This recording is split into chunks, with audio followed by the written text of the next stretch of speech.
माध्यम Facebook Twitter और Instagram परी विभिन्न इंटरनेट सेवा बहुल मात्रा लोके माने व्यवहार करुछंती।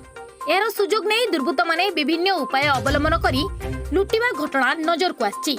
बेगुनिया ब्लॉक पूर्वतन गोष्ठी शिक्षा अधिकारी विभूति भूषण महापात्रଙ୍କ नामरे नकली फेसबुक आईडी तैयारी करी लुटेरा माने लुटिबार प्रयास रु बाद देई नाहंती। श्री महापात्रଙ୍କ फेसबुक आईडी रो मेसेंजर माध्यम रे अभिनव प्रयास करी अकाउंट नंबर 3685492795 और आईएफसी नंबर CVIN 0284378 रे दुर्बृत्त माने टंका जमा करने को अनुरोध करछंती। ए घटना संपर्क में श्री महापात्रଙ୍କୁ जोगाजोग करिबारु से कहले यह नकली फेसबुक वेबसाइट और यार बसवर्ती न होबा पई जनसाधारण मानकु अनुरोध करछंती। तेबे लुटेरा माने देइथिबा अकाउंट नंबरटी तदारक करिबारु यह मध्य प्रदेश रो बोली जणा पड़िछि। ए घटनार तुरंत तदंत करबाकु राज्य दुर्नीति निवारण विभाग जनसाधारण पक्षरु अनुरोध करा जायछि। खोर्धारु मानस रंजन करंग रिपोर्ट MHF न्यूज।